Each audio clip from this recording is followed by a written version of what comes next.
Oke, assalamualaikum warahmatullahi wabarakatuh. Ya, kembali lagi di mata kuliah Geometri Transformasi yang diampu oleh dosen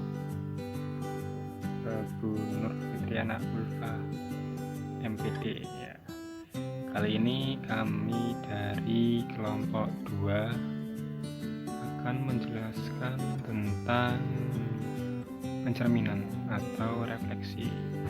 Nah, di sini kelompok 2 ada Mbak Isaniati, ada Mbak Dwi, ada saya sendiri, dan ada Mbak Fatima, dan ada Mbak Indah. Oke, langsung aja ya, kita let's go.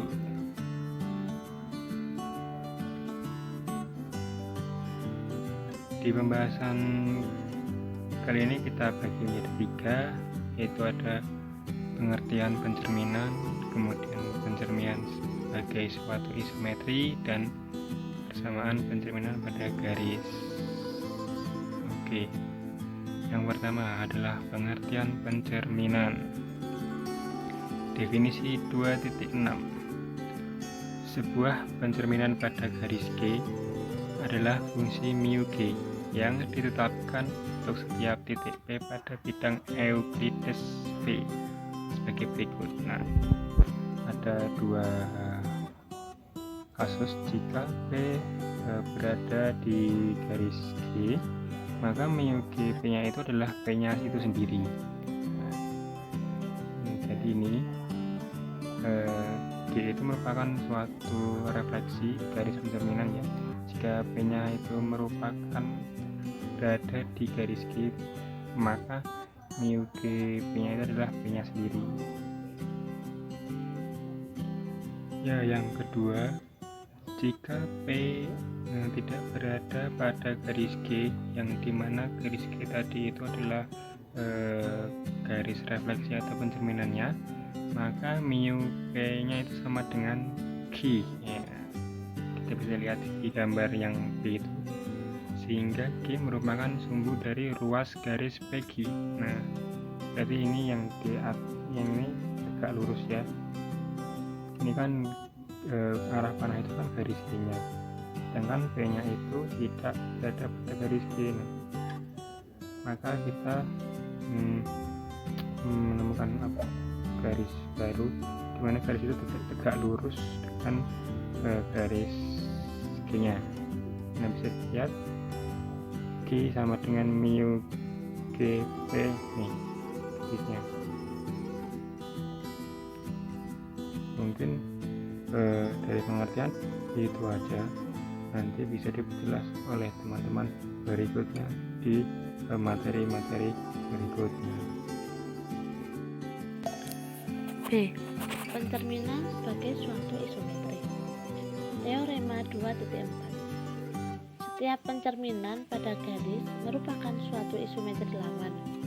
Bukti berdasarkan pengetahuan pada definisi 2.1 dan definisi 2.5 serta teorema 2.4 dapat ditunjukkan melalui 4 tahapan, yaitu A.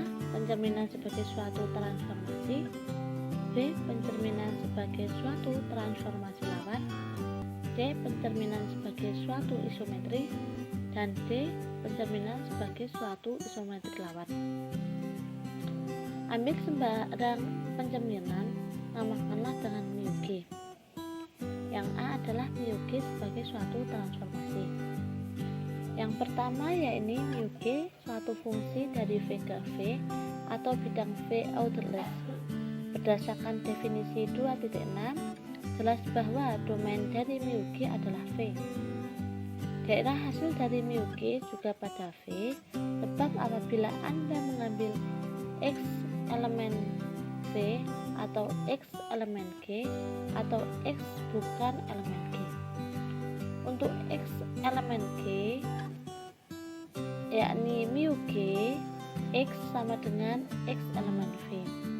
Untuk X bukan elemen G yakni mu G X sama dengan G, di mana G merupakan sumbu XY, artinya XY komplement V, sehingga Y elemen V, artinya mu G adalah bidang V juga. Jadi mu G suatu fungsi dari V ke V.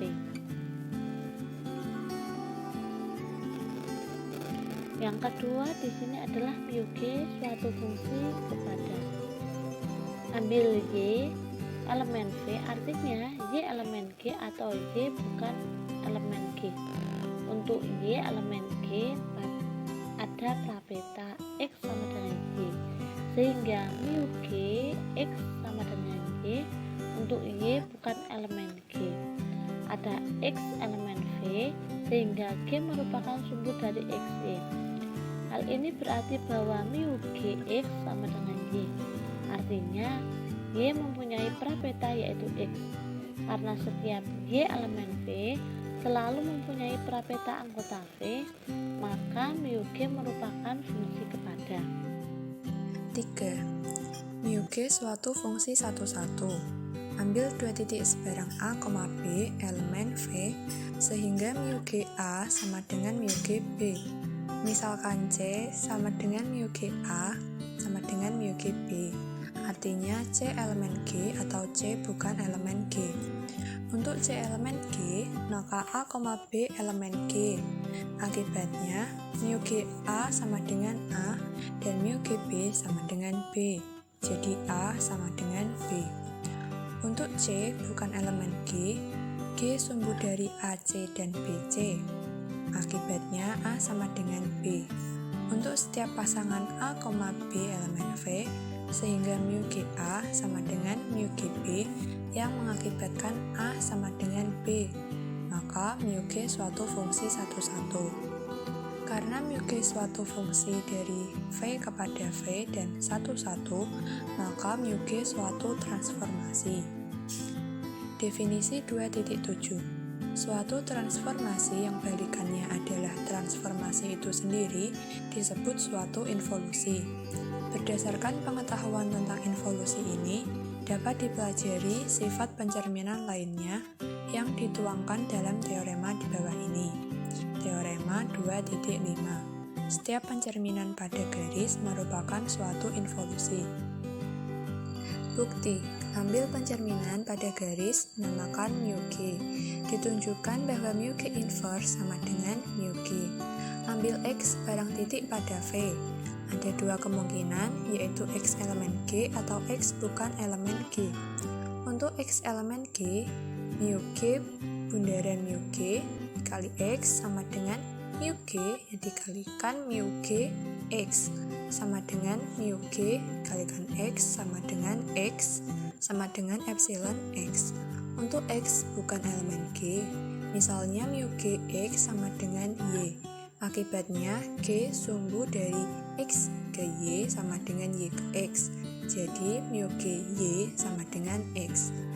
Perhatikan mu G bundaran mu G kali X sama dengan mu G dikali mu G X sama dengan mu G Y sama dengan X sama dengan epsilon X.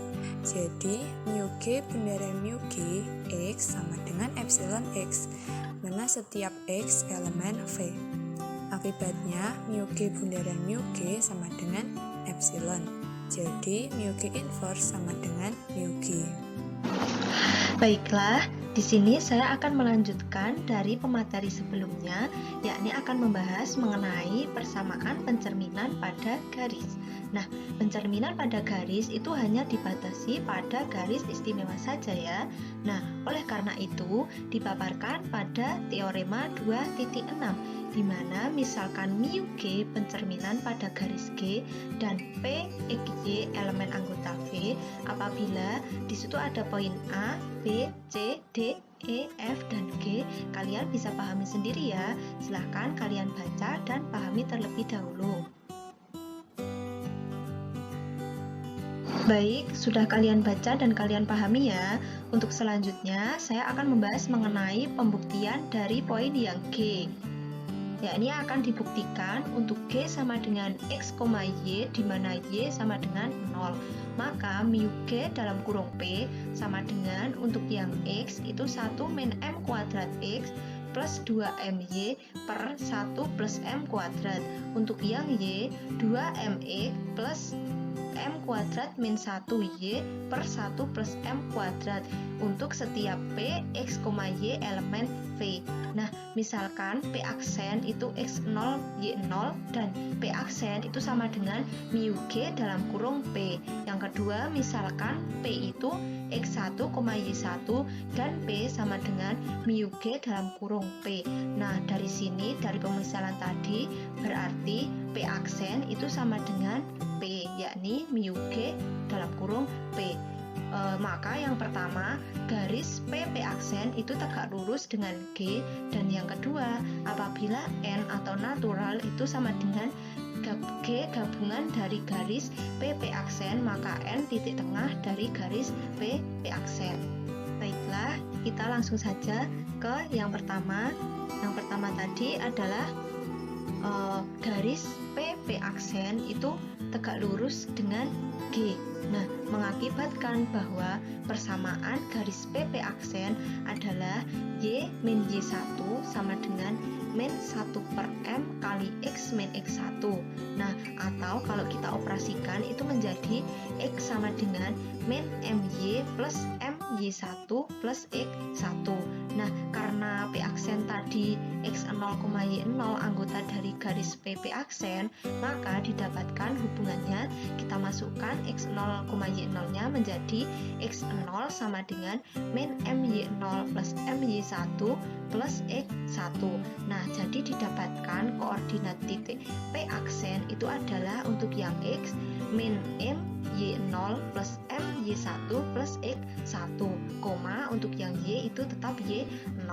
Nah, untuk yang kedua, karena P X1, Y1 dan P aksennya itu min MY0 plus MY1 plus X1, Y0, maka koordinat dari N adalah M sama dengan untuk yang X, X1 min MY0 plus MY1 plus X1 per 2, yang Y-nya yaitu Y1 plus Y0 per 2, itu sama dengan 2X1 min MY0 plus MY1 per 2, Y1 plus Y0 per 2. Nah, karena N ini anggota G, maka didapat Y1 plus Y0 per 2 itu sama dengan M kali 2X1 min MY0 plus MY1 per 2.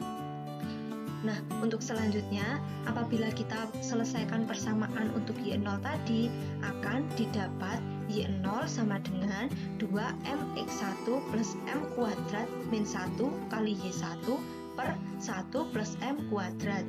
Karena X0 ini sama dengan min MY0 plus MY1 plus X1 dan Y0 nya itu sama dengan 2MX1 plus M kuadrat min 1 Y1 per 1 plus M kuadrat, maka didapatkan hubungan X0 sama dengan min M kali 2MX1 plus M kuadrat min 1 kali Y1 per 1 plus M kuadrat plus MY1 plus X1. Nah, jadi dalam persamaan X0 nya ini, Y0 nya diganti persamaan 2MX1 plus M kuadrat min 1 kali Y1 per 1 plus M kuadrat, seperti itu ya.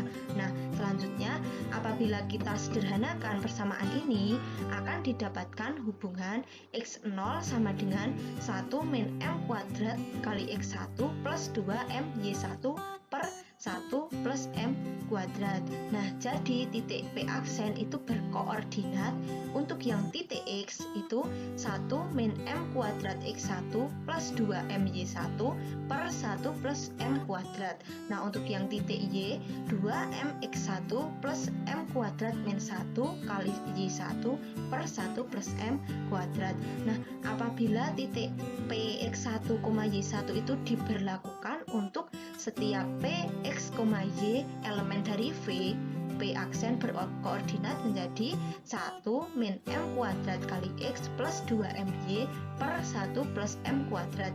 Dan untuk yang Y, 2mx plus M kuadrat min 1 kali Y per 1 plus M kuadrat. Nah, jadi didapatkan mu G dalam kurung P itu sama dengan koordinatnya untuk yang E 1 min M kuadrat kali X plus 2MY per 1 plus M kuadrat, dan untuk yang Y itu 2mx plus M kuadrat min 1 kali Y per 1 plus M kuadrat untuk setiap P X, Y, seperti itu. Baik teman-teman, saya Siti Fatimah akan melanjutkan presentasi dari Mbak Isyaniati mengenai persamaan percerminan pada garis. Karena tadi sudah membahas 7 persamaan pada teorema 2.6 dan buktinya, kali ini kita akan membahas contoh 2.5 dan contoh 2.6. Yang pertama, contoh 2.5 terlebih dahulu. Pada soal diketahui garis G, X, Y di mana Y sama dengan X, dan garis H, X, Y di mana Y sama dengan 0, serta titik-titik A dengan koordinat 1,3 dan titik B dengan koordinat negatif 2,1. Nah, kita disuruh menentukan A aksen, sehingga A aksen ini nilainya mu G bundaran mu H dikalikan dengan A, dan kita disuruh mencari B aksen, sehingga nilai B ini sama dengan mu G bundaran mu H dikalikan dengan B aksen. Oke, penyelesaiannya sebelum kita mencari A aksen dan B aksennya terlebih dahulu, maka akan kita tentukan mu G dan mu H-nya.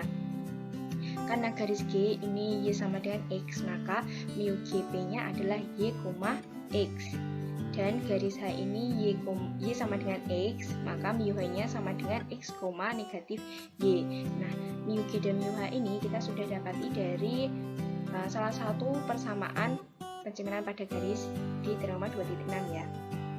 Oke, langsung untuk mencari A aksen, karena di sini rumus mencari A aksen adalah mu G bundaran mu H, maka kita akan mencari terlebih dahulu mu G bundaran mu H-nya. Tadi di sini kita terminkan mu G terhadap mu H-nya ya. Nah, kita masukkan mu H-nya adalah mu HP-nya X, negatif Y, dan mu G-nya adalah X, Y. Nah, karena di sini dicerminkan, maka ini bernilai X dan ini bernilai Y ya. Ini X, ini Y. Nah, di sini Y-nya di depan. Berarti negatif Y kita pindah ke depan dan X-nya berada di belakang. Sehingga hasil dari mu G bundaran mu H P adalah negatif Y, X untuk setiap P X, Y. Nah, karena mu G dan mu G bundaran mu H-nya sudah ditemukan, maka tinggal kita masukkan ke dalam rumus untuk mencari A aksennya, yaitu mu G bundaran mu H dikalikan dengan A. A ini berarti titik 1,3, tinggal kita cerminkan. Y ini negatif Y, ini bernilai X dan ini bernilai Y, berarti negatif 3,1, karena Y-nya berada di depan dan nilai negatif, dan juga X-nya berada di belakang dan bernilai positif. Berarti hasilnya A aksen adalah negatif 3,1. Oke, yang kedua kita akan mencari B aksennya. Tapi karena pada soal ini yang diketahui adalah rumus B, yaitu B sama dengan mu G bundaran mu H B aksen, padahal kita akan mencari B aksen, maka kita akan mencari terlebih dahulu rumus dari B aksen. Nah, untuk mencarinya urainya seperti ini, sehingga kita dapati rumus mencari B aksen sama dengan mu H bundaran mu G dikalikan dengan B. Rangkanya sama seperti pembahasan pada soal A, yaitu kita akan cari terlebih dahulu mu H bundaran mu G P-nya, sehingga ditemukan mu H bundaran mu G P-nya adalah Y, negatif X. Setelah ditemukan, maka tinggal kita masukkan ke rumus untuk mencari B aksen, yaitu mu H bundaran mu G dikalikan dengan B. Ketemulah B aksen sama dengan 1,2.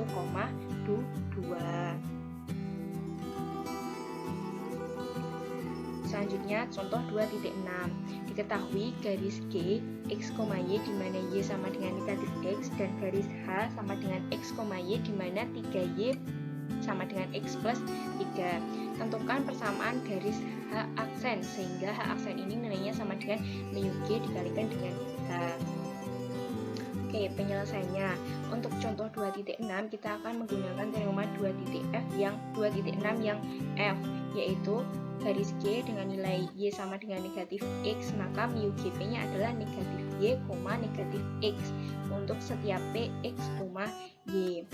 Langkah pertama, kita akan misalkan X0, Y0 ini anggota dari H, ya kan?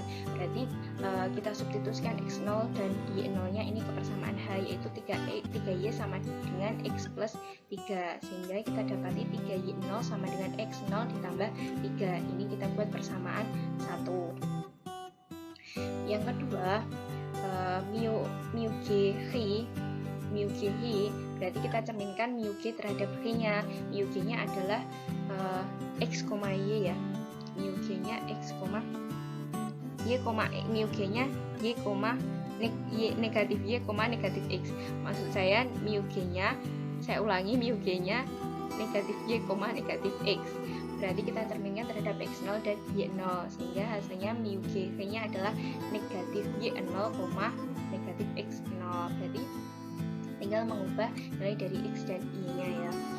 Nah, selanjutnya kita misalkan lagi mu G ini sama dengan nilainya X, Y, sehingga negatif Y0, negatif X0 ini sama dengan X, Y. Jadi negatif Y0 nilainya sama dengan X, negatif X0 nilainya sama dengan Y, sehingga didapat Y0 sama dengan negatif X dan X0 sama dengan negatif Y. Ini persamaan 2. Setelah ditemukan persamaan 1 dan persamaan 2, maka kita akan substitusikan dari persamaan 1 ke persamaan 2-nya, yaitu persamaan 1 3Y0 sama dengan X0 ditambah 3. Y0-nya sama dengan negatif X dan X0-nya sama dengan negatif Y, sehingga kita dapati Y sama dengan 3X ditambah 3. Karena di sini tadi kita misalkan anggota H, berarti nilainya sama dengan H itu sendiri. Jadi H aksen kita dapati X, Y, di mana Y sama dengan 3X plus 3. Oke, kurang lebihnya seperti itu materi pencerminan yang disampaikan oleh kelompok 2. Apabila teman-teman lainnya ada pertanyaan, mari kita diskusikan di grup kelas. Sekian dari kelompok 2, terima kasih atas perhatiannya. Wassalamualaikum warahmatullahi wabarakatuh.